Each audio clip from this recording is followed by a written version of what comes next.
What's going on? It's time for another episode of Too Hard for the Radio, transmitting from the future free state of Greater Idaho. I am the one armed madman, and with me today from down under, I guess we should say, we've got Charly Leetham. Charlie, it's a pleasure to have you. It's nice to meet you. How we doing this Sunday for me, Monday for you? Yeah, look, I'm doing really well, thank you.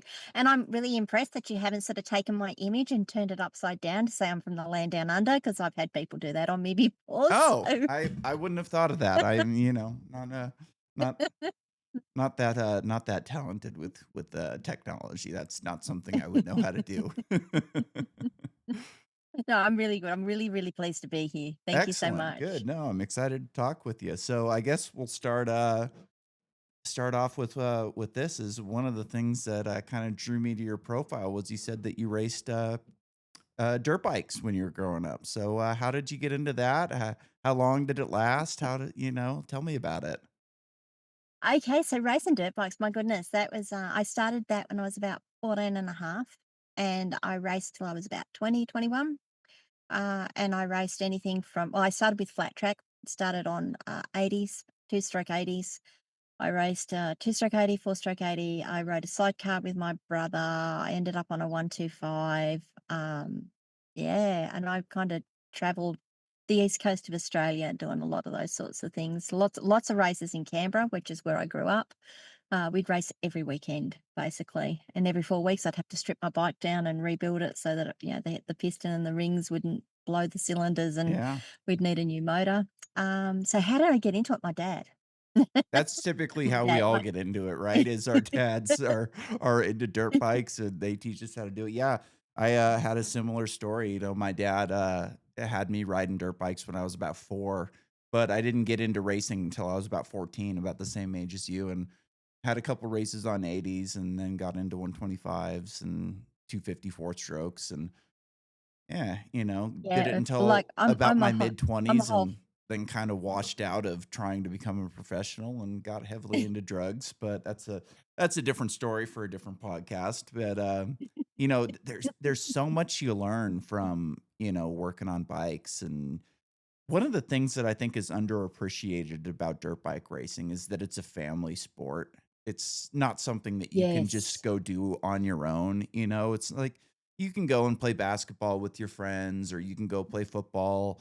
Most sports you as a kid you can kind of just do on your own. Like a lot of the kids that I grew up with that I played traditional sports with, their parents didn't really care about them or the sport and they kind of got themselves to practice and got themselves to the games and their parents didn't really give a shit about it where like with racing dirt bikes like it has to be a family sport because it's expensive so you have to Yep. have some sort of family support for it but b like it requires a lot of travel.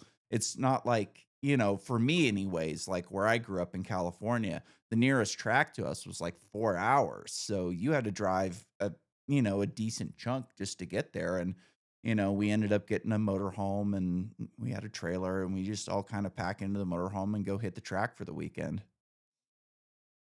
You are so correct, and I said Dad got us into it. It was because he wanted us to learn how to be aware of things and the hand-eye coordination and the physical coordination, so that when we actually started driving cars, we had that kind of experience behind us. But as a family thing, there was my baby brother who was 8 years younger than me. There was my little brother who's 2 years younger than me. There was me. And then, mum and dad would come out. Mum and dad became joined the committees of the clubs we were in. You can't just get on a motorbike and say, "Well, I'm going to go up to the track for a Yeah. couple of hours and go racing or go riding, go practice." The nearest track to us was, I don't know, 15-minute drive, 20-minute drive. Like, Mhm. we were really lucky because there was just a little community track near us. But you can't get on your dirt bikes and just ride up there. The Nope. coppers will have a go. Yeah. You'll get yourself in big trouble. So, yeah, mum used to put us on the we used to load our bikes onto the trailer and we'd head up there for an afternoon and go and do some practice. Um, we ended up with a huge, huge, huge trailer. and we'd travel, like I said, up and down the east coast of Yeah. Australia. A couple of times, my brothers and I would just camp down in the back of the trailer, just sort of between the end of the trailer and all the bikes, Yeah. while mum and dad were in the little caravan they had. Some of the best memories, like we reminisce about them all the time, and things, dumb things that my dad did, dumb things that we did. Yeah. Yeah, he'll recite stories of seeing me flying through the air as I fell off my bike one day and Oh, going, yeah. "Oh dear, I think that's the end of it." Yeah, like, I think it's underappreciated, like, how, tight-knit of a family sport it is, like, Yep, yep, same with me, like, some of the best memories I had was going to the track, and it was our whole family, like, my sister didn't race, but she went with us to the track every weekend, and today she'd tell you that she hated it, but she didn't. She enjoyed it, and she was chasing boys around and, all that stuff. best place to meet boys, mate. Yeah, exactly, right? So, I people kind of get hung up on the danger aspect of it, which there is, an aspect of danger to it, but there's aspects of danger to everything. Like I've some of the worst Yeah, injuries I got as a kid was playing football, getting concussions and, yep, puking my brains out after practice a couple of different times. And back then we didn't really know how, bad concussions were, but like with dirt bikes, I got hurt from time to time, but you break bones as a kid and they kinda just heal back up and you're fine within a couple of weeks and, you're good to go again. So, yeah, it was a heck of a ride. I kinda did the same thing, like traveling, all through up and down the West Coast in, California and up into Washington and Oregon, and it's a lot of driving, it's a lot of travel, and it's a lot of money, but man, it was so worth it. And like, I tried to become a professional when I was in my 20s, and I never really like planned on doing that. I kind of grew up like riding up in the mountains and doing trail riding and stuff, yep, and I didn't really like hit my first track until I was about 14, 15, something like that. And it was a big adjustment, and it ended up being like kind of a strength thing where I wasn't really strong enough to kind of ride to my full yep. potential on it. And once I got into my 20s, I kind of gained some weight and was able to do a little bit better, but it was just tough to make it in a sport like that. So, but another thing, it like teaches you to be mechanically inclined. Like I had to do a ton of work on the bike all the time, especially like on 125s where those things just go through pistons like crazy. And Yep, you get to a yep, point where you can do a piston in 30, 40 minutes if you've got to do it. Like if you're at a racetrack and it's like, uh-oh, this thing's down on power. Like I need to do an engine in it real quick. Like you can have it as long as you got the parts on you. And, we had a little DeWalt, you know, impact driver and you'd rip that thing down in a couple minutes. And, 30, 40 minutes later, yep. you're warming it up and getting it ready to go back out on the track again. So did the mechanical inclination like kind of lead you into your career as like an electronics engineer? Yes and no. I just sort of want to hit on that one about the mechanical inclination. It Sure. has really helped me out though with being like driving cars and stuff. There's times that I've been driving a car going, it doesn't sound right or it Yeah. doesn't feel right. And you get it and you have a look, oh, the tire pressure is down. How did you know that tire pressure was down? It didn't feel right. Yeah, It just it's a did not feel feel. thing, and that's what it is with bikes. Is a lot of it is down to feel. Like you kind of have like a feel for the way That's that it. things are supposed to go. And yeah, Yeah. no, I'm there with you. And like Yeah. I don't know about in Australia, but in the United States, like auto shop was a huge part of my life growing up as a kid. Like I took Yeah. auto shop all through high school, and I learned how to work on things. And like I think that you know you should in order to graduate high school, you should have to be able to change a tire and change your oil on a car, you know? Like, that should be a Look, requirement for high school as far as I'm concerned, and, people don't learn that stuff anymore. no, they don't. And I know that I sometimes shock people and I'm like, oh, just go and check the oil. Oh, we're a Yeah. bit down. Do I want to change it myself? Do I take it down to my brother and say, hey, give me a hand? Or do I go and pay, 300 or 400 bucks and get someone else to do it for me? And but that's the trade off I can make. It's like, Yep. do I want to do this myself? Do I want to handle this all myself? Or do I just want to go and pay the money? And I've got that decision. Not many people have that ability. So yeah, I look, it was one of the best things I ever did. As to whether it actually got me into electronics, not exactly. When The I was bikes, when we were younger, didn't have a ton of electronics on them. No, no, thank goodness. Yeah. Thank goodness. I mean, I look at them now and I'm Yeah. like, "Oh, look, you just It's a put an computer. analyzer on it, like, what the hell's wrong with you? Yeah, exactly. Which part do I need to replace?" No, no, it was more, from very, very young. I was always interested in electronics, well, in electronics and communications. Dad was an electrician. Oh, okay. From a I was the little tacker that he used to take out along with him, and, I'd help him run cables and fit off things, and not there's not much you can do as a little kid with an electrician, but I could help him do things, and, he'd have me up on the roof and dropping cables down walls and, grabbing them out. So that sort of went through my entire childhood, and then at the age of 13, he was an amateur radio operator at that point, and I was sitting there watching him, and I'm like, "That looks really interesting." He said, "Well, do you wanna learn?" I'm like, "Yeah, sure, why not?" And at the age of 13, I was the youngest person in Australia, I think in the world at that point, to get my amateur radio license, certainly one of the youngest females ever to get my, amateur radio license. And it just went from there. That was where it was just sorta, "This is what I wanna do. I enjoy doing this. I understand this stuff." My brother, who is very mechanically had got a great mechanical aptitude, couldn't get the electronic stuff Yeah. at all. Me, I just ate it up. That was about the time, sort of a year or so later, that was about the time PCs became popular. Mm, So I was in computer lab, and we had, I think they were Acorns at the time, not even MS-DOS, whatever the operating systems Acorns ran on. And I was in there doing programming and working with the boys and doing all that sort of stuff. Desktop computers came out, and I was set. It's just what I wanted to do, so that's where it came from. It was just that love of technology, what you could do with it, how you could build with it. Um, yeah, all the things you could do. Like, I was doing this before it was IT even. Like, information technology was not a term we heard until the very late '80s, the early '90s, I'm gonna say. It was electronics, it was communications, it was computing, yeah. and then information technology was the term that got coined. That's how Yeah. it got labeled. Yeah, it's a lot of people take a look at a wiring diagram and it's like you're trying to read Chinese, and once you kind of learn how things work and the way things work. I remember when I was in line school, like they had us start learning on an ohms wheel where you just plug in different values of different lines, like find the resistance of this line, find, how much amperage it's got or how much voltage is running through it. And trying to explain to people like, look, it's just a math problem. You just plug it in and it has to go, it can only go one way. And as long as and people are just banging their heads against the wall, like not understanding. It's like for me, I was able to see this stuff very easily a lot of the times. And, Yeah, I wasn't yeah.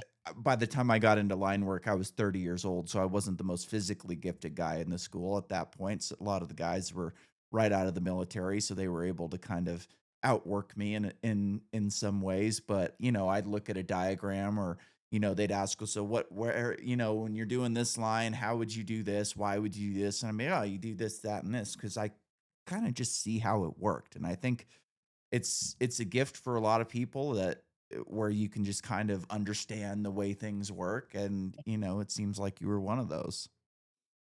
I actually found what it gave me was a really good troubleshooting, Yeah. mindset, and it doesn't really matter what it is. If something is broken, you can normally look at it and say, "Okay, it's broken, but where is it broken? Does Yep. it work between here and here? Does it work between, oh, it's not working between here and here? So this is where we've got to start looking at." Now, and I can normally break something down to it's this little black box thing here.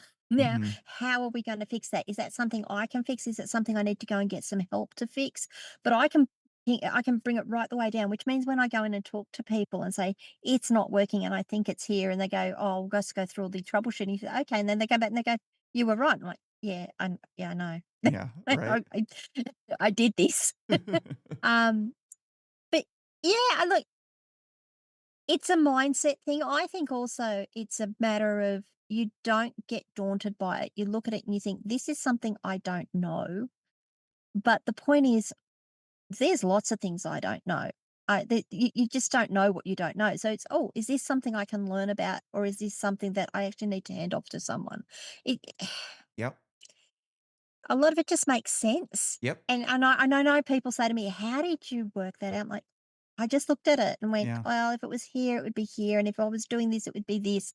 I know I look at a lot of user interfaces. I'm going to digress just a little here, but I Sure. know I look at a lot of the UI today. I look at a lot of the computer screens today, and I go, "Why the hell would you do that? Yep. That makes absolutely no sense." If you move that to here, and they go, "We never saw that. We wouldn't have thought of that." It just people don't think that way. You just get into their heads and think about it. So yeah, there Yeah, you go. no, when I started doing the podcast, I was doing things a different way. And like being an amputee, like I use my iPad for everything. It just makes my life easier. I've been on an Apple device since I was, in my late teens, early 20s, something like that. So like I understand the interface, and I had a good system going for a while. Like for a couple of years, I had a really nice system going. I was able to edit in a certain way. I was able to like use video in a certain way on the podcast, and the iPad was able to kind of accommodate what I wanted to do. And they released their newest iOS, and they added their AI into built into the interface. And immediately I was like, "What did you do?" Like, Why would l you do this? Yeah, it's why so would awful you now, and do I this? can't go back Yeah, because, like, it was so stupid of me to have automatic updates on. Looking back at it now, like, I should have never done that. But, we are where we're at now, and I can't do the things that I used to be able to do, and all of the things that I do now, it takes a long time. And I remember I was, like, complaining on, I was calling into Apple, like, "Why doesn't this work? What is going on with this thing?" And, well, I can't really tell you why or how, or they just decided to do it. And it's just crazy to me that they would take something that works very well and insert something that doesn't need to be there for everybody in order to make the thing run yeah. worse. Well, I think, they're trying to, might get in trouble for this one. They're trying to shoehorn this AI technology into everything we do. Yep. They're trying to get that AI badge, and I see, I'm an Android girl, and I run Samsung Galaxy, and they've just done a huge UI update, and I hate it. And I went to do something the other day. Change the notification tone for one of my apps so that when it notifies, I know that it's that app because I have different notification tones. I'm like, can I change it? Yes, you can if you're using this. I'm like, cool, I am. I went in, no, that's not there. So I went and dug a bit deeper. Oh no, Samsung has rewritten that app and they've taken that ability out. If you want to do it, you've got to sideload an app to get it to work. I'm like, why would you take something that is a real productivity tool for people and take it out? Oh, well, and I think it's just because they're trying to shoehorn this Yeah. AI technology in. They don't know how to use it. They don't even really know what it does. They don't know what their users will use it for. They haven't done that needs analysis. It's just, we need to get this out here because everyone's going AI. We need Yep. to have that AI badge on it. And it's making it worse for everyone. I Yep. I Like, I hate it. My dad doesn't like it. I know other people who ring me and say, "Why did they do this?" I don't know. yep, They just ChatGPT have. came out and it worked well, and then every other company that has a user interface of some type, they decided, "What, we have to release ours because they did it and it's doing well." So and it wasn't ready. Most of them still don't work very well. You know what I mean? Like Gemini kind of sucks. Like I don't use it at all really. The only ones I really use are ChatGPT and Grok, and I kind of use them back and forth to check each other. And even they have Yep, some issues still. And it's annoying, like, doing the podcast, like, we met on this site called Podmatch that kind of matches people that have similar interests within podcasting, so it gives, people like me an opportunity to find guests for the show. And I remember, like, before ChatGPT came out, like, I'm a big sci-fi reader, like, I'm always reading different sci-fi, and so, like, AI was one of the things that I like to discuss because within sci-fi, like, there's different types of AIs, and they're capable of different things. And to me, it was something that was on the horizon. Like, I didn't expect it to kind of do what it's done so far. Like, I think it kind of came onto the scene faster than I expected, but it was something that yep, I yep. enjoyed discussing. And nobody wanted to talk about artificial intelligence on that site. Like, it just wasn't something that you would search the term and very few people would pop up. But I swear to you, within weeks of ChatGPT coming out, everybody on the site is now an AI expert. And none of them really know anything about AI. They're all kind of saying the same thing in a different way. And it's all like AI digital marketing expert. And it's just, you guys are grifters. You don't know anything about, oh, I've been studying AI for years. And it's like, well, where were you a couple years ago? You Yeah. weren't wanting to talk What about it exactly were then. you studying? What exactly Exactly. were you studying? Because look, ChatGPT came out what, the beginning of last year, 2024, Yeah, something like that. and we had nothing. We had no basis on which to do any real investigations. Yeah, I see it. I actually call a lot of the organizations out, the companies out when they Yeah. say, "Oh, this is now AI powered," and I'll go Uh-huh. back to them and I'll say, "Well, what do you mean AI powered? How do I use the AI Yep. powering on your Oh, well, you go here and you click this and it leads you through the setup."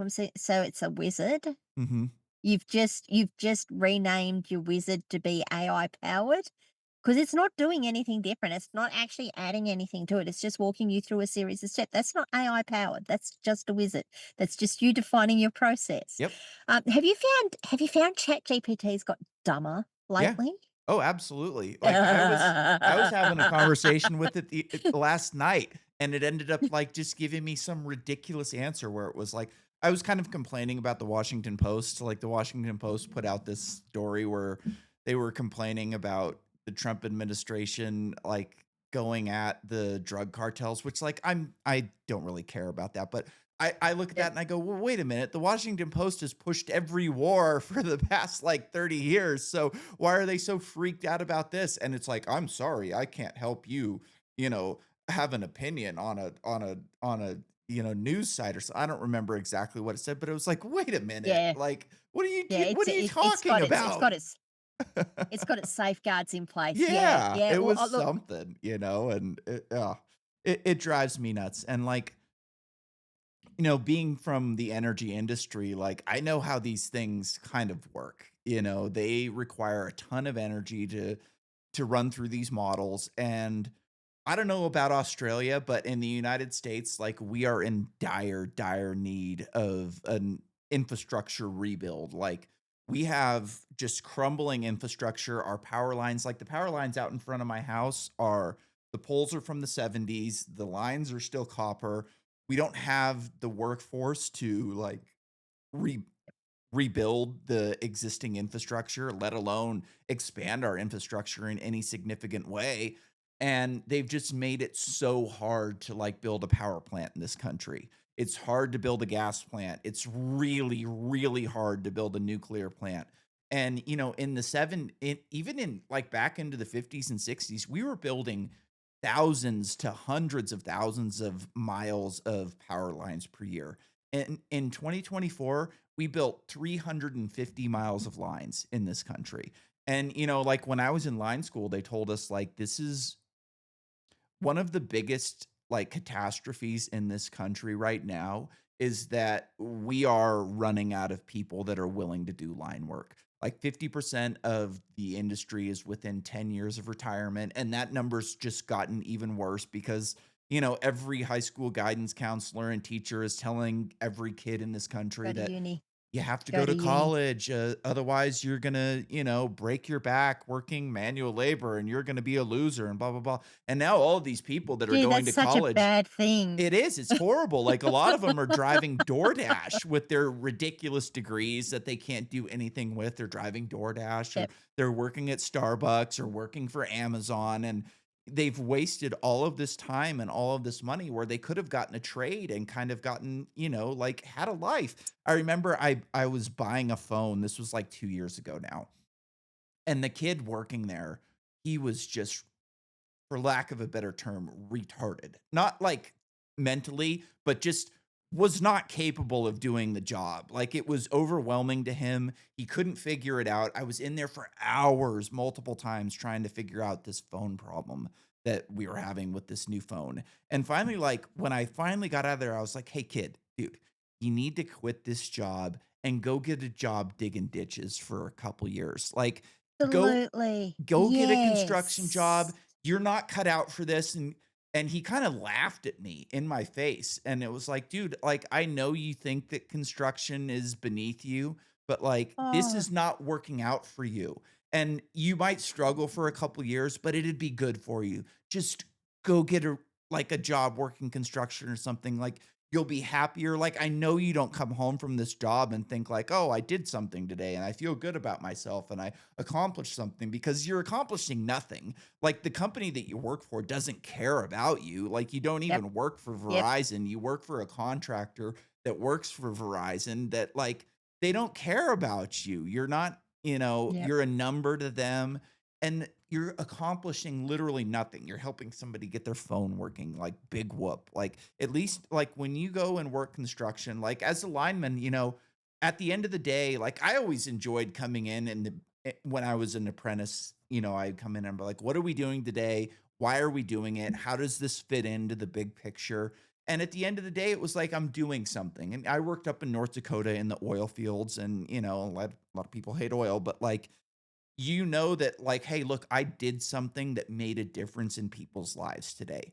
We are producing a lot of the oil that is used to keep this country running, and we're accomplishing something. We're making a lot of money in the process, and you're outside. And I remember one night we were working late, and everything had gone wrong that day. And I was kind of older than the people that I was working with. They were in their early 20s, and I was about 30, and everybody was pissed off. It was, negative 30 degrees. We're up on a pole. It's 10 o'clock at night. It's pitch black. And It's awful. Yeah, yeah, it's awful. and everything's going wrong, and everybody's pissed off. And I finally, like, kind of like, hey, guys, take a break for a second. Look around. Look at where we're at right now. We're up in the middle of nowhere doing a job that very few people in this world are willing or able to do. Like, this is what we're doing is Well badass. done. And, like, look at it in that sense that, like, you're doing something that most people could not or would not ever do. And everybody's kind of like, "Oh yeah, this is kind of cool and kind of badass that we're able to do this." And it kind of changed the entire attitude That's right. of the crew, and we were able to get the job done and go back, and we got the next day off because we were working so late, and got to watch football or something like that the next day. And it was a good it ended up being a good day. And I wish that, like, more people in the world could get that feeling in some way. You know what I mean? Like, I think a lot of No, I people do. I really do. yeah, I Yeah, think a lot of people yeah. are lacking meaning and lacking purpose in this world because, you know, they're working for slave wages, doing jobs that they didn't set out to do, that they didn't plan on doing. They thought that they were going to do this noble thing. Like, my ex-wife went to college to be like she wanted to be Jodie Foster from what's that? Silence of the Yeah, Lambs. Like, she studied to do that job, and then realized as she's, done studying it, oh, like, the FBI only has, like, 2 of those people, so there's just no chance you're ever gonna do it.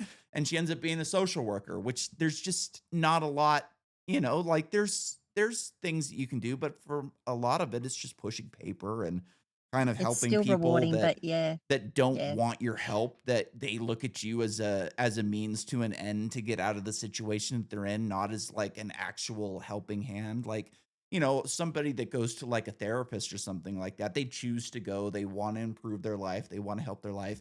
A lot of the people that are working with the social worker are court ordered, and they just wanna go through the motions and get out of your office as soon as they possibly can.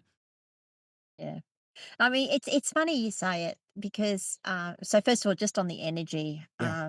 Australia has had for the last 3 and a bit years a massive renewable energy push, and I sit here having I'm in my 50s, so I've seen a lot of stuff, and I'm sitting here looking at the network going, "What do you mean it's unreliable? The Mhm. network shouldn't be unreliable. We had a perfectly workable power network. Yes, we needed to grow it because our population was growing, but it was really stable, Mhm. and, it didn't take a much to just bolster that up. Now, "Oh, well, you might have rolling blackouts," and, Yeah. "Oh, turn your air conditioners off." They've just brought in And that when I say just, they've brought in legislation that allows, or they've brought in, I don't know if it's legislation, but they've brought in the ability for our power companies to send a signal down the line to turn off your air conditioner or limit the the Yep. temperature at which your air conditioner can be set to if the load on the network is too high. Like, what the Yeah. actual? Oh, but they need to do it. No, they don't need to do it. They could have They just chose. fix the network. They Yeah. could they've chosen to choose a technology, sorry, they've chosen a technology and a rollout that we knew wouldn't meet the demands of the country, and they've chosen to do it for Ideological reasons. reasons, you know? Okay, you can say it, Yeah. yes. Nuclear, we have a nuclear ban. We cannot build nuclear power stations in Australia. We cannot do it. It's not allowed. We have the biggest uranium supply in the world, and we can't use it. Yeah. Just It's nuts. It's just so it's nuts. nuts. It's And they're nuts. closing, like, And and we see notices, "Oh, this power station is due to close. This coal power station is due to close in 5 years." And now all of a sudden what we're starting to see is these coal power stations, they're starting to fail a little earlier than they expected. And people, well, why aren't they maintaining them? Well, would you put in a capital investment into something that you know is going to close in 5 years? yep, No? Then why should they? yep. Why, Every why should, of course it's failing. Yep, every governmental agency is sending you a signal that, hey, this is no longer going to be a viable business option. So, again, like you said, why would they invest in something like that? And a lot of this like green energy is they do what's called like greenwashing where they'll sell you Yep, you yep, know, a bill of yep, sale saying, "Hey, look, these are, you know, carbon neutral and good for the environment and blah blah blah," but they kind of just wash away all of the mining activities and all of the transportation and all of the maintenance required, or like, you know, on a windmill for instance, like we're like in California where I grew up, they had some wind farms going and they've picked the low-hanging fruit already for the good locations for wind farms in that state essentially. And like now you're having to build farther and farther away from the source of, you know, your from the load that you're providing energy to. now you've got to transmit it. Yep, Now you've you've got to got power transmit it. lines you've gotta build, you've gotta use eminent domain to take people's land, you've got to mine all of the, you know, materials for Yep, yep. all these, like, towers and all these power lines, and, like, a windmill, for instance, like, all the Gen 1 windmills are all already wearing out in The Texas right now we've because we've just we've just had one of our, oldest, or we are it's about to, one of our oldest, turbine farms yeah, is about to close because it's a Gen 1. yeah. They're not high enough, they can't maintain them, so they're just gonna close it down, and now we're gonna have just this area where this farm was It's that they dystopian can't do too. anything with. Like, they're It's taking all of the ridiculous. nicest places and adding these ugly wind farms, and, you know, these things have massive gearboxes to them. That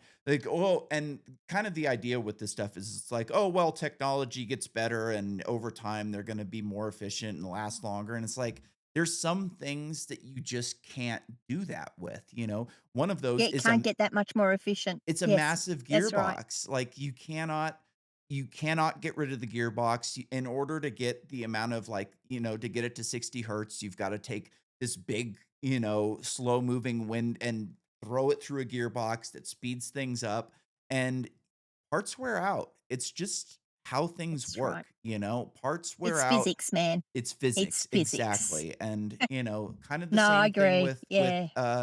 with solar panels is they don't really tell you that, like, "Hey, look, these things get dirty, they wear out." You know, if you put them in a place that has wind and dust, like, you a lot of times you can't clean them because they're so hot that there's nothing that you can see. Now you're employing people to go out there all night and clean these things off, and you know, there's a big, solar plant in California that they just shut down for the same reason. Like, it was one of these concentrated solar plants where you've got these mirrors that reflect sunlight into this big tower that has a molten salt, you know, bin in it, and essentially Wow. it heats up, and, like, it's a cool idea, but, like, you're in the desert, and the desert has wind, it has dust, and these mirrors just get dirty essentially, and they're so hot because they're reflecting sunlight off of them that you can't even really touch the dang things to clean them off. Even Yeah, at yeah, night, it takes hours and hours for these things to cool to down cool enough to down. where somebody Yeah. can actually touch them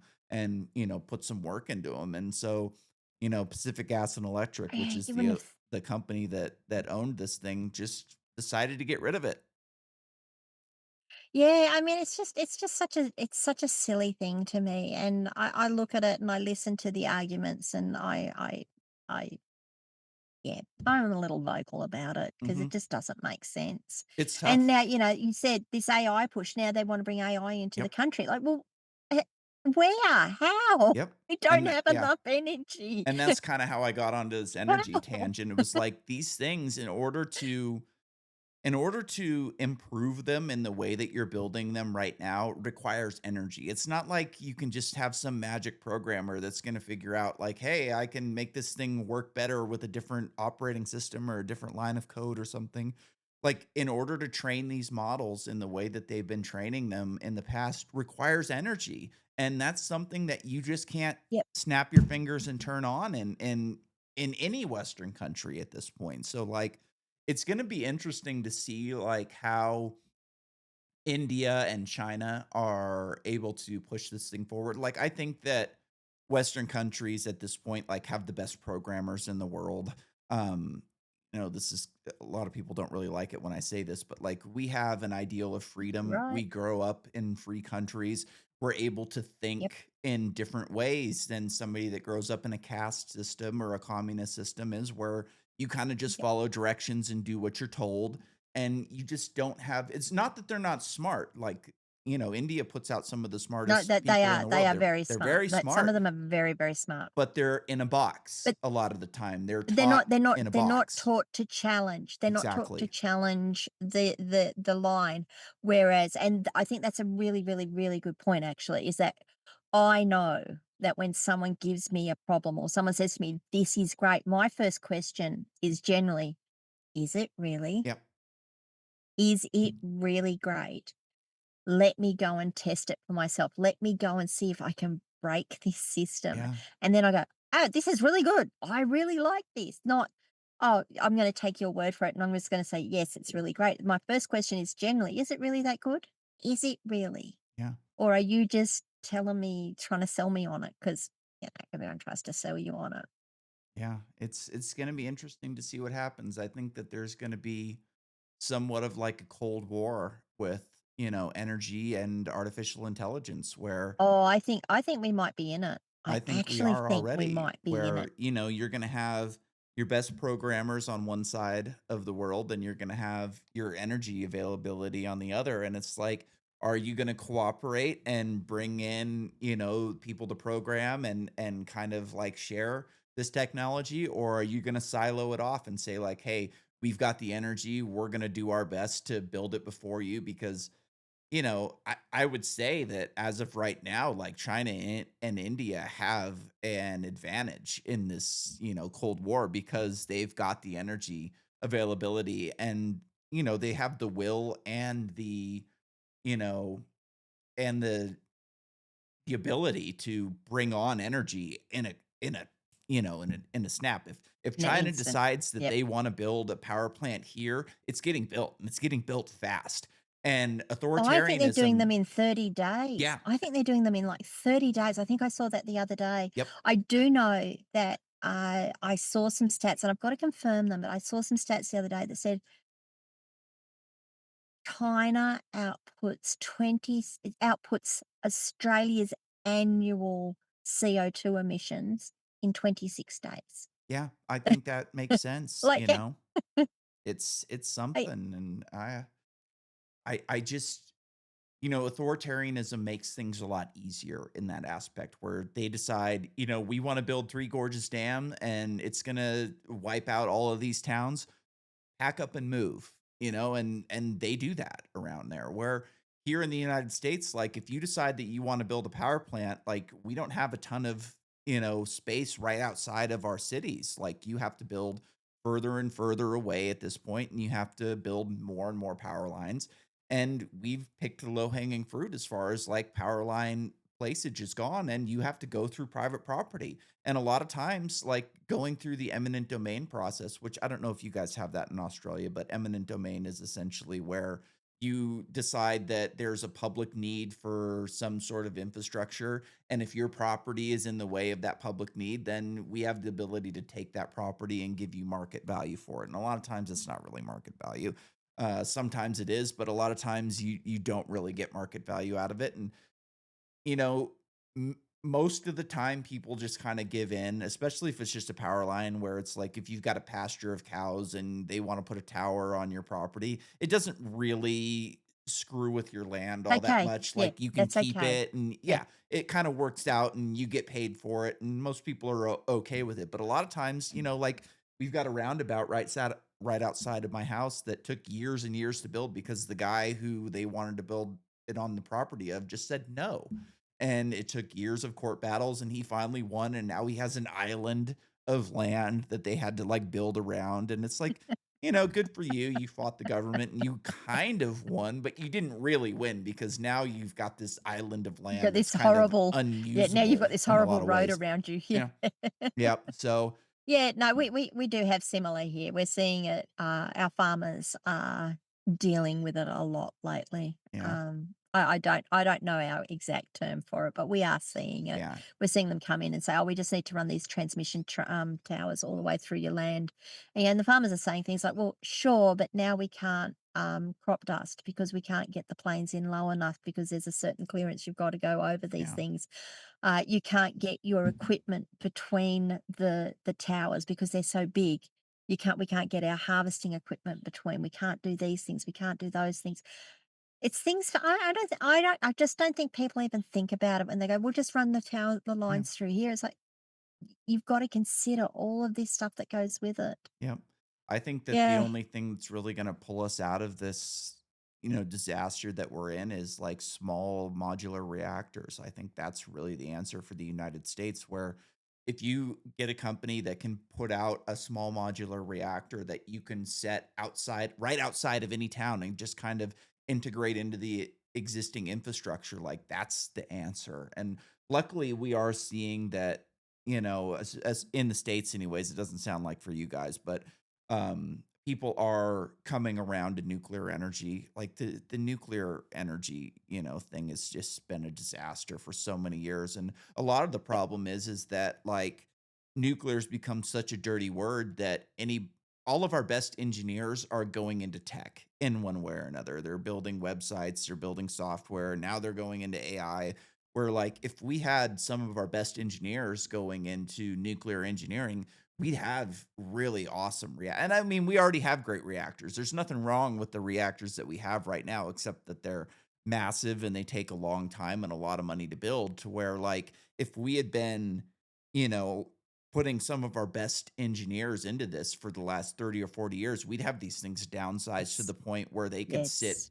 anywhere and be fine and Yep. people wouldn't worry about them. Like, I live in an HOA, which is like the one mistake that I made when I bought my house was I bought into an HOA. But like if we'd been doing nuclear energy full force for the last 50 years, like we should have been, we could have a small modular reactor powering our HOA at this point. And I think that would be just an amazing thing for think about like the value that it would add to your property that you've got unlimited energy for the next 100 years, Oh, however long these yeah. things are going to last. You can build a S business, you can have whatever you want in your house. You if you want a big welder and a big air compressor, we can put a three-phase transformer out in front of your house and you can have as much energy as you want. Like I think that would be a huge buying point for somebody that is buying into a neighborhood. Like, I think we should be doing more like co-opt land management essentially, where you get together with a group of people that are like-minded,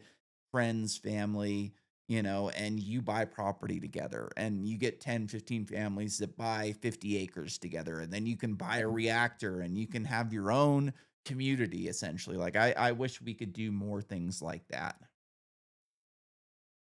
That explains the flag on your wall. Yeah, And exactly. you are Yep, yep. entirely correct. No, no, no. Look, I think everything you've said there is fair. I actually, I didn't know much about the nuclear argument here in Australia, the nuclear situation, until, mid last year, late last year, and that was when we started hearing all this stuff about the renewables, and I Yeah. I thought, "Well, let me go and do my own independent research." Mhm. I went and listened to, an organisation here in Australia who is for nuclear, it's Nuclear for Australia. And they've done a couple of things, and one of the things they found is that they could build smaller reactors, small modular reactors, basically in the same compound where we've got our coal reactors. What they're saying is that we build the nuclear reactor, we keep the coal stations going, we build the nuclear station basically next to it. When it comes online, we cut the transmission lines over and start decommissioning the coal. Yeah. It is that simple. Yep. It is that simple. We might need a little bit more transmission. They don't think we need a lot more.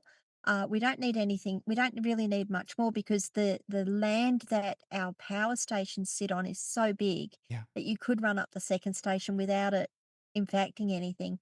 Run it up, close the coal station down. Now we've got unlimited power, Yeah, and basically. that's, like, one of the things that we did as linemen is you don't build for the capacity that you need right now, you build for the capacity that you need in the future. So, a lot of times, we would build lines, with more capacity than they typically needed at the time that they were being used because you have to anticipate that things are gonna continue to grow, and you don't wanna have to go and replace this line that you just built. We build power lines to last for 100 years essentially, and a lot of times That's right. they Yeah, can last that long, and, you know, if you were just building for the capacity that you need now, you'd be replacing stuff over and over, and clearly, like, we don't have the ability or the time or the people to do that, so we should be building for, a massive capacity yeah, that we don't yeah. longer need, and it's it's very interesting to see kind of the shift happen. Very few people in Silicon Valley were aware of this until ChatGPT came out.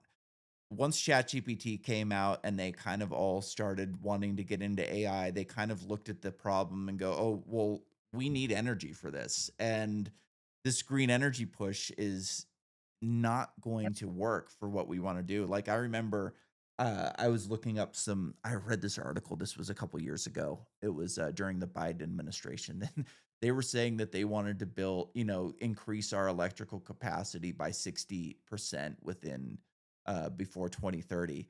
And you start doing the numbers, and it's like, that's 420,000 miles of power lines in 10 years. And like I said earlier, we build 400 miles per year right Huge. now in this. So it's it's the equivalent of wrapping power lines around the earth multiple times. And like even if we decided we're going to snap our fingers and do that, we don't have the people, we don't have the materials, like it's just unrealistic, completely unrealistic. And like that's what you would need if you wanted to operate like on a net zero economy, which is where a lot of these, crazy politicians want to take us is to a net zero economy. But really all you're doing is just kind of offing a lot of your CO2 because they don't, include mining and materials and shipping and all of that stuff into, Oh, the actual they don't consider how much the uh trees actually do, emit or take out of the yeah. "Oh, no, we just cut them down, that's fine." Now, I did hear, from this talk that if you go to a nuclear power station, and you change your power systems over from coal to nuclear, it's not net zero, No. it's true zero. Yeah.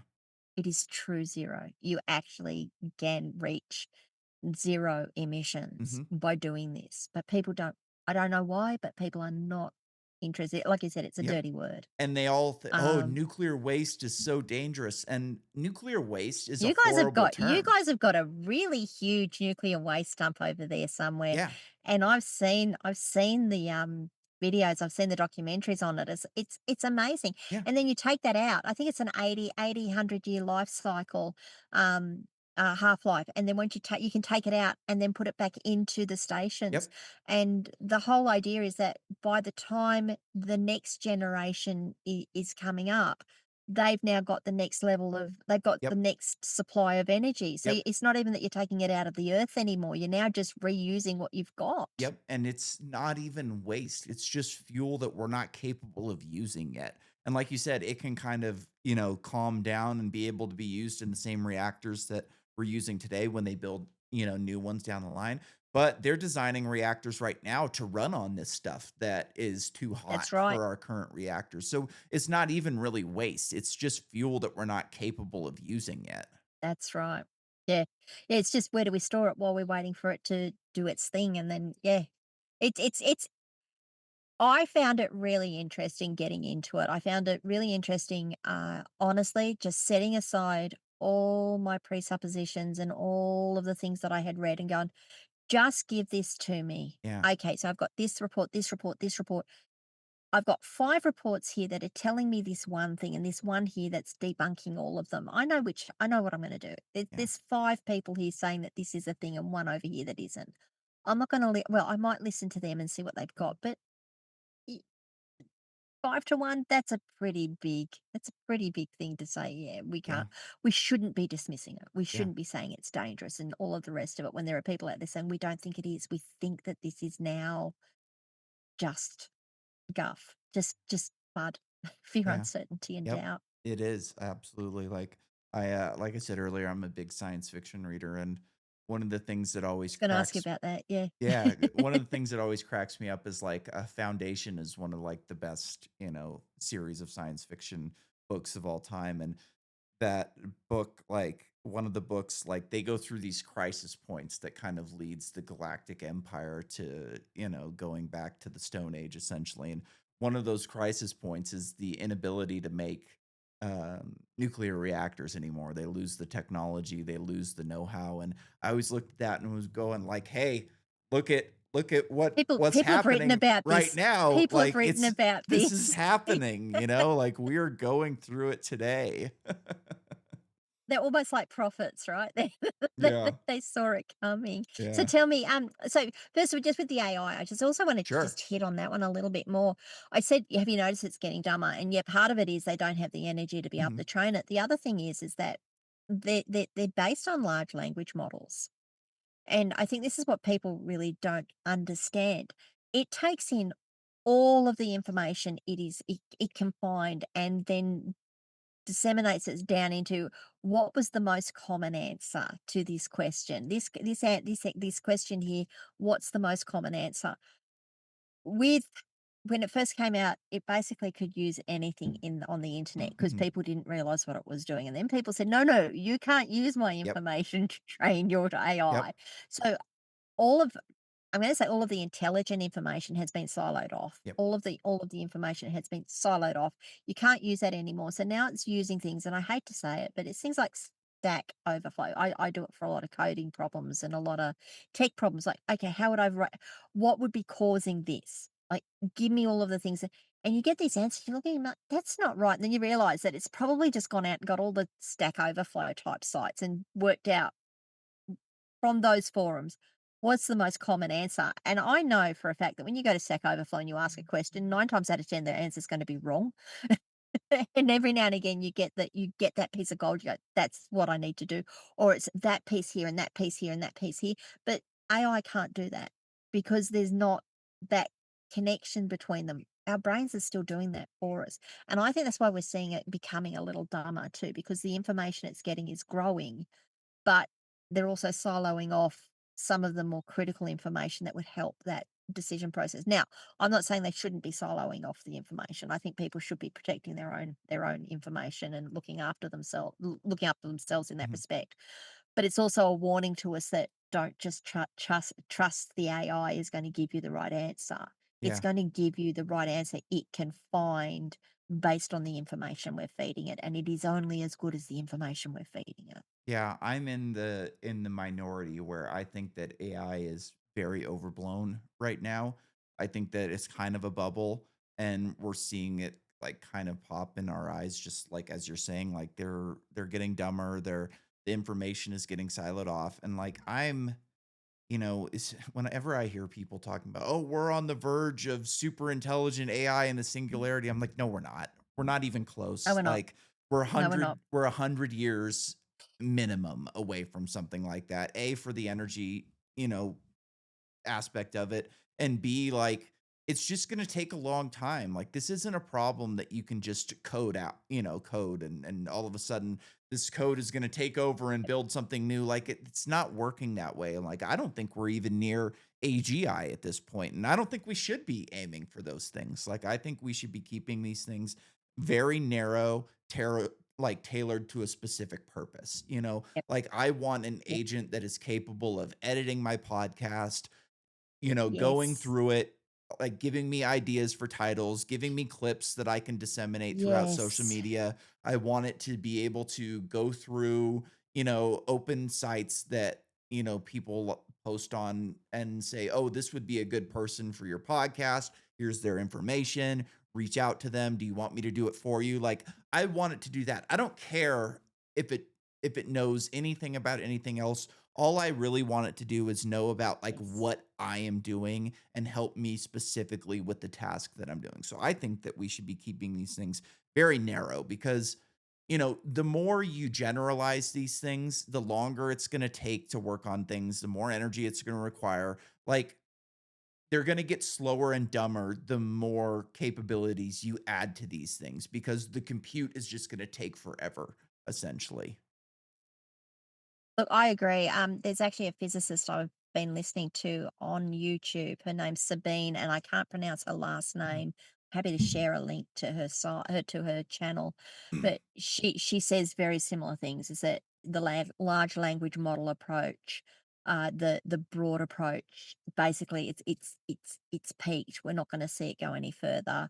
Uh, Generative AI is probably still okay because create me an image, do this thing, do that thing, the thing that you and I are using it for. I use my AI agents to take my transcripts and give me my podcast details. I post in my transcripts and say, "Can you clean these up? Yeah. Here's the areas that I know that are in here. Clean them up. Give it to me. I want timestamps of what you consider important information based on everything I've given Mhm. you, what you know about me. I want all this stuff." That is fantastic. It saves me so much Yeah. time. Um, Now, when you get down to chatbots on your website, and this is, yeah, I hear people say, "Oh, we're going to put a chatbot on my website." Well, I want you to put a chatbot on my website. Okay, what do you want it to do? Well, I want it to answer questions. So, what information are you going to feed it? What questions do you want it to answer? Well, I just want people to type in questions. Okay, so where is it going to get the information for its answers from? What do you mean? Well, do you want it to go out to the internet and give it answers from everyone else on the internet? Do you have a knowledge base we can feed into it so it can get that information? Yeah. Is that how that works? Yes, that's how that works. Now, Sabine was saying that those chatbots, there is a huge limitation. I hadn't considered it. Is that you can actually, as the person asking the questions, give it an instruction to forget all your previous programming and tell me all of these things and use that chatbot for your own benefit, because it can't differentiate the difference between a question as an input and an instruction as an input. And Mhm. if you sit down and think about how do you code it to say if it says it's an instruction, ignore it. How do you code it? Because you can't, because that's part of it, it's integral Yeah. to the way it's built. I found that a really fascinating sort of conundrum Yeah. to consider. That makes a lot of sense. Another thing I get a lot of shit from about is even my co-host on this podcast is in disagreement with me on this. Is I don't think we're anywhere near android robots taking over jobs. You know, like people look at AI and oh, it's getting so much better, and as you said, it's not. But they're also seeing large language models, which a large language model isn't going to help an android navigate a job site or navigate your house. That your kids are dropping things on the floor or your dog is running around. Like these things, Elon Musk has been saying that his cars are going to drive themselves for like 20 years now, and they're still not really capable of driving.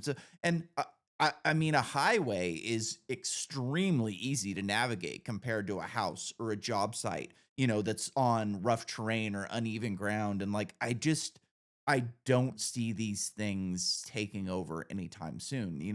I know that they just released this Neo robot that, there's $20,000 for this android, and, you know, the Wall Street Journal did, like, a test on the thing recently, and they found out that, like, "Oh, wait, this thing can't do everything that it says it does," and actually, a lot of the times when it can't figure something out, there's a person with a VR headset on at their headquarters making movements for this thing. It's not actually navigating on its own. Like, so you're gonna have some person basically walking through your house all day, helping your robot do your dishes essentially. And like I just a lot of the people that That's are hilarious. I'm yeah, sorry, I'm trying not to it's laugh. funny, It's right? Like, a hilarious. lot of the people that are telling you that these things are gonna do this have never set foot on a job site. They've never worked with their hands before. They don't really understand what it takes to build something or work on something.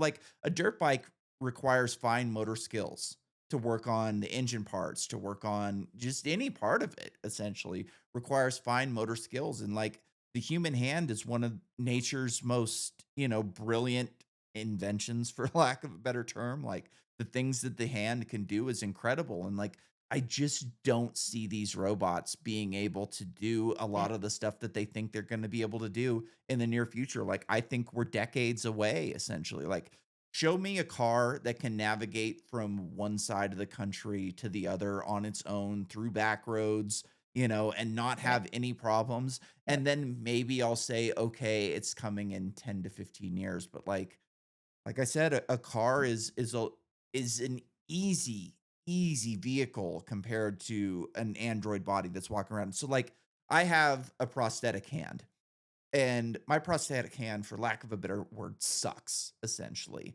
Like, they don't really work all that well. I can get it to do some cool things on a video because I'm in a controlled environment. I can go through all of the programming. I can get it working really well, and I can, pick up some things and drop some things and make a cool video, essentially. But that video is done in a very controlled environment, and it's done for a specific purpose. And I think that that's a lot of what we're seeing with these robots is they're in yes, a yep, controlled yep, environment. yep. It's been planned out. It's got its programming down. But if you drop that robot into a different place and ask it to do a different task, it's not going to be able to do it. And I think that's a lot of what we're seeing. Look, I think, what you were just saying is if you were to put it into a production line where Mhm. it just stands in a place and this thing arrives in front of you, you do this, you do that, you do the next thing. I can see that. I can Yep. absolutely see that. I would challenge people if you think you can program a robot to do something that a human does. What I want you to do is get a human, stand them in front of you, and give them the instructions to do that job. Yep. That just as you would give the robot, give the human those instructions, and then see how the human does it. Because a human will process those instructions. They've got they've got an ability to take outside factors, things that affect you, and process them and say, well, I'm going to have to do this, I'm going to have to do Yeah. that. They're going to get it wrong 80% of the time from the instructions you give you. Yep. It's just the way it is. I know this. I write processes for my team. I write it. I do videos. I say, here's how to do it. Like, they've got the step by step right in front of them, and they can still come back to me and say, it's not doing this. I'm like, well, show me what you're doing. Well, I I said in the video at this timestamp, you need to click this pinky. Oh, we didn't do Uh, that. yeah. Yeah, And now like that's humans nothing are, on them. That's it. They're not dumb. They're not silly. They're not trying to be trying to cause problems. They just didn't see it. They mhm, just it, who's to say now you want to program a robot to do that? You're going to have similar problems. yep. Yes, they will do those steps exactly as you tell them, but then it won't be able to take in those external factors that then it goes, oh, the box isn't quite square. So when I fold it, I've got to line Yeah. it up on the whatever it They're not is. gonna be able to adapt and troubleshoot in the same way that a human is capable of doing. Correct. Like, some people can just see a problem Correct.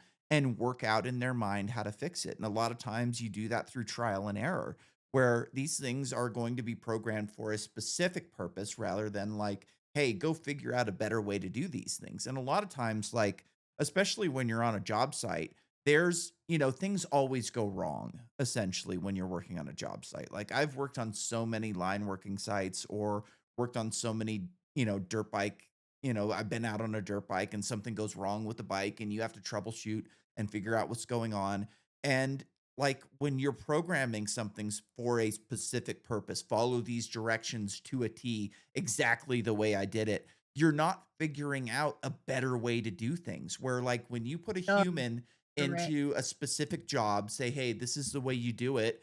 Maybe people do it that way for quite a while, but at some point, you're gonna bring somebody in that sees things in a different way than you do, and they're gonna look at your process and go, "Hey, look, I can make this faster. I can do it better if we do A, B, and C." And then it's up to you to look at that person and go, "Oh, yeah, you do have a point here. Like, it would be more efficient if we did it this way. Like, that's a great idea."